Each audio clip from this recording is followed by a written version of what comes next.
Today, we're going to talk about two things. One, this idea of an emotional bank. And what the emotional bank methodology is something that I created for myself about 6-7 years ago, where I would go hard and I work and I work and I work and I work. And while I love working and it defines who I am, people define who they are by many, many things. For me, I define myself by the work I do. I'm obsessed about it. I love it. I only do things that I love and love and love and love. And so it's not about going to work. It's about doing something I love, whether it's startups, music, traveling, getting to know new people, sharing my thoughts, keynoting, speaking, whatever it is. I'm obsessed. I define my life by the work I do. And unfortunately, with a thought like that, you also don't put a lot of people first. Meaning, my first love was my job. My second love was my wife, and my third love is my kids. And when I say it out loud, most people that hear it have this reaction to go, "What? What do you mean you put work before you?" And I realized a long time ago, I can't feel guilty about the things that define who I am. At the end of the day, all of the relationships have been earned. I met her and we fell in love and we got married and we had beautiful kids, and that's a huge part of my life. But before anybody showed up, there was me and myself. And me and myself defined who I was by the work I got to do, by the skills I got to learn, by the energy I got to put into the universe. And that's never going to change, regardless of who's around me. And one day it's my time to go. It's still me and me. And so for me, that's been an important part of my thought leadership and my thought patterns. But I realized because that I'm so focused on being obsessed about who I am and what I do, that when I need to tap into life and family and emotions, I didn't know how to do it. And so I started thinking about, okay, what are all the moments that makes me feel good consciously, right? As I'm exploring the world, what are all the things that make me feel good? And the things that really impact you are your senses, what you touch, what you see, what you listen to. Those things all impact how you feel. And when you're obsessed about working, you have a certain filter and you don't see, all the other stuff. And so I consciously started to go, okay, what are all the things that make me happy? And it comes down to just being conscious of what makes your emotion change. So whether it's a song, whether it's a quote that I read, whether it's a chapter in a book, whether it's a movie that I enjoyed watching, whether it's a TV show that I enjoyed watching, whether it's food that reminded me of better times or made me really happy, that when you find that amazing ice cream, you remember those moments, right? And so I realized how powerful emotional memory is. And we don't invest in the positive ones as often. We tend to invest in the negative ones, the lost love, the bad grade, the disappointing parents, the disappointing siblings. We tend to take those memories and give it a lot of power and energy and feelings. And they become our bank. And so, when we need to lean into things, there's nothing internal, because internal emotions are negative. So we try to look for it in other people. Will my wife make me happy? Will my friends make me happy? Going out to a bar make me happy? Drinking, doing drugs, whatever it is, we look for these moments of happiness from other people. And while there's some temporariness that happens, I enjoy a good night out with the guys, it's not sustainable because it's not coming from within, it's coming from outside. And when I realized that, I started to really focus on how am I building my emotional bank. Because the truth is, we're energy sources as humans. We go up and down, our own energy impacts us, other people's energy impacts us. Something like a pandemic shows up and we have no control over how we feel. And so for me, working on this emotional bank is really important. And there's many, many ways to build this bank.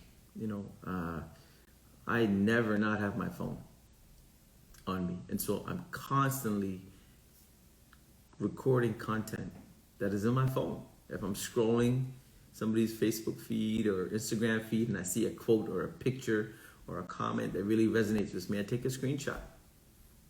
And if I'm listening to Spotify and something comes up and it reminds me of a better day or energizes me, and I love the way the sound makes me feel, whether it's in a different language or English, doesn't matter. Like 50% of my playlist content is other languages. I save it to my playlist. Right? If I'm watching a movie, if I'm watching, an episode on something, from cartoons to grown-up movies, man, like everything has an emotional impact on you. And I've had this Google Drive. I've had this Google Drive for over a decade now. And all of my content on my phone, the pictures and the music, gets synced up to the cloud, to a very specific account. And that's an account that I use for my emotional bank, okay? And like last night, I was feeling just blah, I didn't really dig it. There's a bunch of stuff happening in life right now where I'm feeling a little like out of control. And a sense of like discomfort. So, I opened up my Google Drive last night. This is like 1 a.m., guys. And I'm just scrolling through. I got pictures upon pictures upon pictures upon pictures of over a decade, from Layla being a little baby to Shaq being born to, moving into my first office in the city to being on stage at AC Fest, hanging out with friends, the restaurant, the meal pictures. And very quickly, your emotional state starts to change into one of optimism. Because when we're low in energy, when we're low in optimism, it's not that it's not in there. It's something else is occupying that space. A sense of fear, maybe, which is what I'm kind of going through. We've invested a lot of time and money into a few startups, and things became really slow because of the pandemic, and we're trying to now figure out what's the best way to create a new trajectory. There's no blueprint for this stuff. It's a long game, but at the same time, you're kind of nervous. And so, when you get nervous, when you're down, when you're out, it's usually a shift in mindset. And it's usually coming from a position of fear and not optimism. And there's two ways to get optimism back in your life, and you use something like an emotional bank. One, you tap into your history and remind yourself and be grateful that you are here today. There's so many opportunities we have in life to now make it this far. Think about it. There's so many opportunities, man, that you don't make it.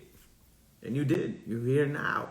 So celebrate that. Be grateful for the people that helped you get this far, for the opportunities you've received to get this far. So looking back into my pictures and my music and my videos allows me to remind myself that, hey man, this wasn't an accident that I got this far to 45, the things that I have and the things that I do and the people that I know. It's because I deserve to be here. It's because the opportunities that I have today, I've worked my ass off for, and I've been supported by other people that believe in it. So being grateful is one way to just shift my mindset. Or the second thing is you sit back and you daydream. When fear creeps in, one of the best ways to beat it down is by daydreaming about some crazy wild things that your brain can't fathom. And I joke about it sometimes with people and say, hey, I'm going to be mayor when I'm 50. But it's not really a joke, because for me, that's like the craziest, wildest idea. Can you imagine Satish Bala, mayor, Toronto? Crazy, right?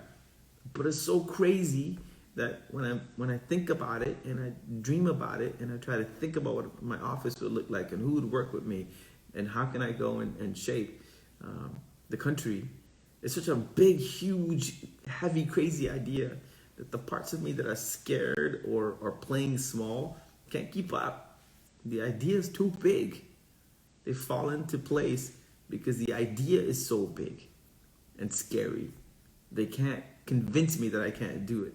And nothing in my past has given them any proof that I can't be the next mayor. Right? So that's another way that you can combat and your energy is low and you're trying to figure out what to do and you're trying to figure out how to stay energized. And so that's for me what my emotional bank is. I use it to change my mindset. I use it to change my energy level. And I use it to really pump up my big vision thinking.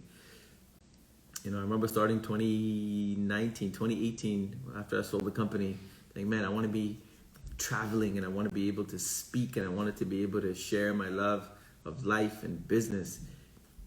And I wanted to travel. I wanted to be an international speaker. I didn't know how, but I can imagine myself getting on a plane and being invited to speak in a different country and being on a stage in front of thousands of people, sharing my life, you know. And it's one of the biggest, most scariest dreams I can create because I come from a place where I'm told to play small. And the 14-year-old Satish still is in here in my heart and in my head, where every now and then that little dude creeps up and says, man, this is all fake. You're not going to make it. Shut up, stay home, get a job. And that's just conditioning that I know how to get out of the mindset, but it's never going to go away. It's so part of my first half of my life that I've learned how to live with that guy. And one of the ways I beat that guy every time he creeps up is I dream big and huge that he doesn't understand it. And what's amazing is when you dream and you think big with deep emotions and you get to work, things happen. You know, I got asked to go speak in Brazil, and the 14-year-old version of me would have been like, no, let's not go to Brazil.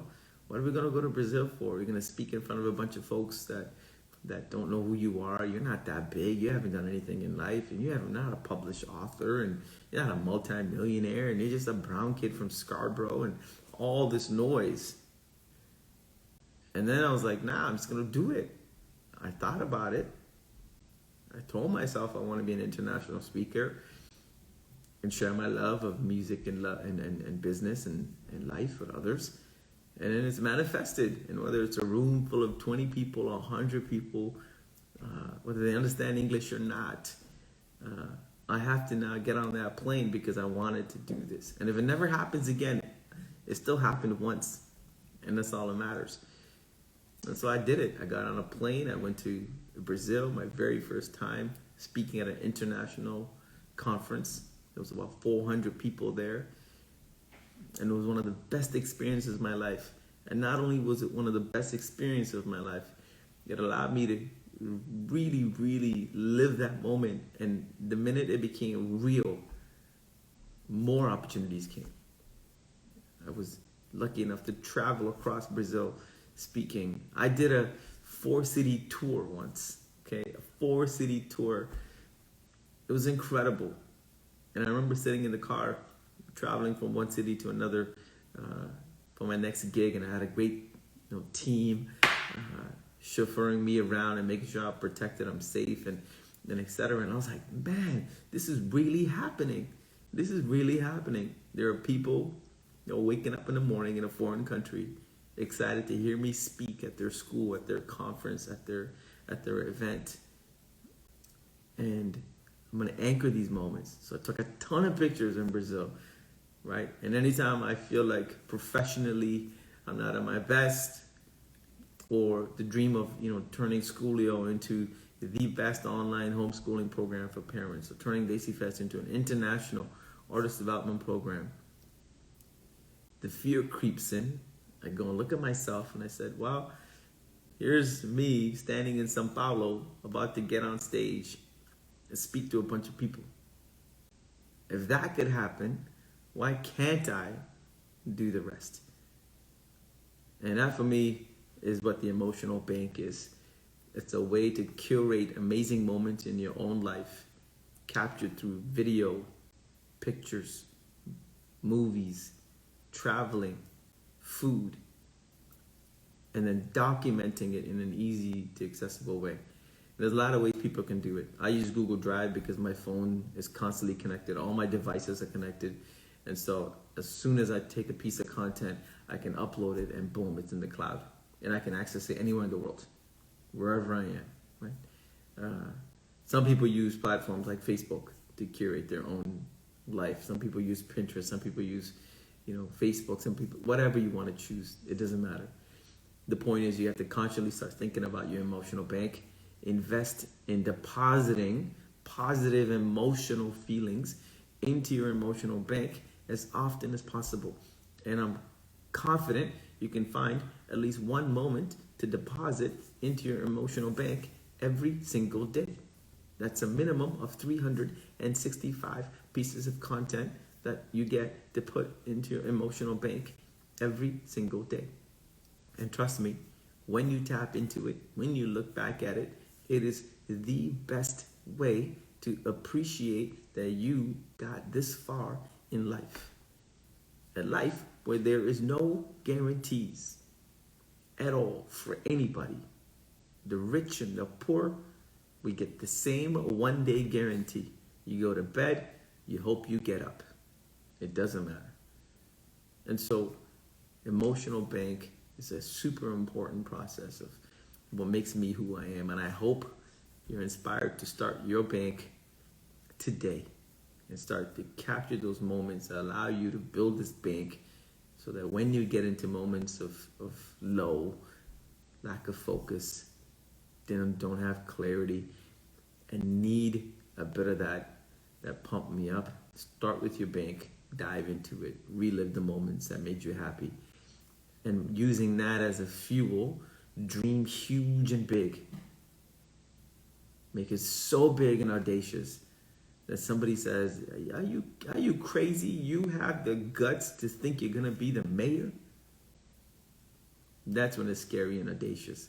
And that's when your brain doesn't know how to connect the dots. And that's when you hack your own brain to become your ally and not somebody who reminds you of all the stuff that you weren't good at in life. Number 2 today, this concept of scrolling, and I read somebody's post that said, stop changing lanes, stay in your lane, and drive.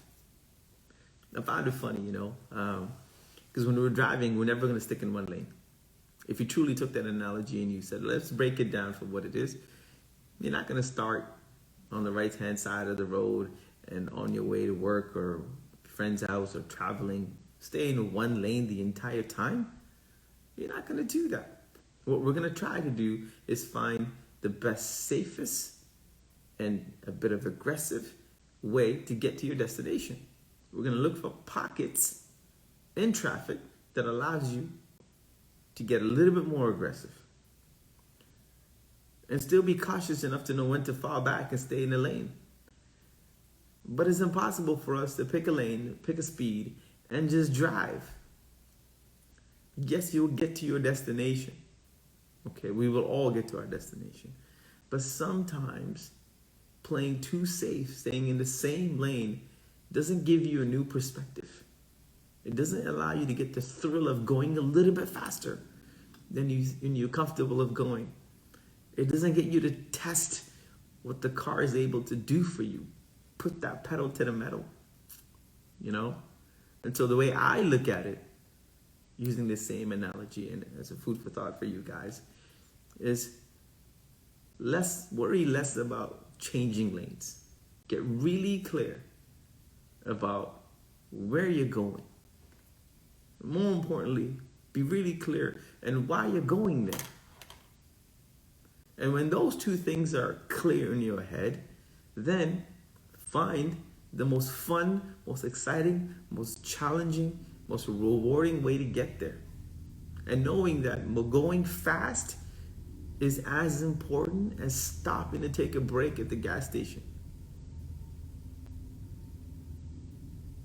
And there's no point in picking one lane and getting somewhere without knowing why you got there.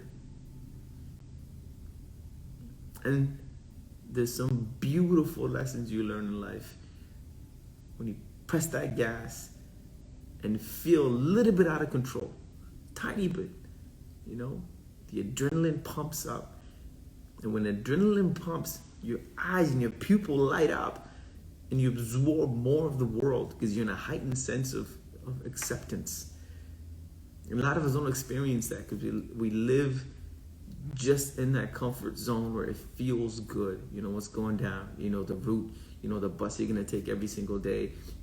Everything is so normalized, and we think what we're supposed to do is get to a standard normalized path. And it's like, oh, things are consistent, things are good. This is what I'm craving for. And it's really important that you can't value normal without a little bit of risk. And when you take that little bit of risk, it gives you the chance to appreciate what you got, but also understand what you're capable of. And that would be my interpretation of the changing lanes analogy that I've seen online a couple of times. If that resonates with you, awesome. If you're cool with y'all, I'm sticking in the lane, I'm driving 4 hours to get to somewhere. That's cool too, man. I just wanted to share my thoughts on this whole idea of staying in your lane and going. Other than that, that's all I got, people. You know, we got some guests coming up. The book is happening. I've got a great editor. We're working on it. I would love some feedback from you guys as we work towards the title, on what you think the title is. We've been going back and forth on different concepts, but really the message I was trying to get across in my book, which is becoming more and more clear, is this idea that you're not given one life to live. We are given the opportunity to live as many lives as we want. And the path to creating many lives that we want starts with an understanding of what do we want to do with our lives? What do we want to serve? Who do we want to serve? How do we want to leave a footprint? And to do that, you might take many, many different lives to do it. And with each life, you get to reinvent a little bit about you and still bring past lives into it. You know, I'm 45 today, and I've been everything from a dumb and stupid kid to an MC, to a DJ, to a software developer, to a startup founder, to a investor, to a, I don't know, keynote speaker, soon to be a published author, potentially a mayor. That's 9-10 lives, yo. And each one of them is layered on top of the good and bad from a previous one. But I'm conscious with each time that I want to do something a little bit better, a little bit more, with my obsession to serve. And so I'm comfortable knowing, hey, I've got many, many lives, and I'm cool with the fact that with each life, there's a risk that some people in my life will no longer be as important, and I won't be as important to them, and that's okay. That is okay. It's cool. And the ones that stay with you for ride or die till the end, they're meant to be. The ones that are not, and they're like seasons and they come in and go, that is cool too. You cannot play small in your own life to please other people.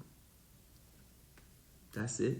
So I'm out. Thank you for listening to me. I hope something I said today made you question something that you're thinking. And if you ever need to brainstorm and speak out loud and pick somebody's brain, I'm a DM away. I'm a phone call away. I'm an email away. I encourage you to reach out and say what's up. This has been another episode of Making Money Moves. We'll be back tomorrow with an incredible guest, and on this journey to discover what makes us do what we do, and to share a blueprint with you that can help you with your moments and in your life. I love you for joining me today. Thank you so much.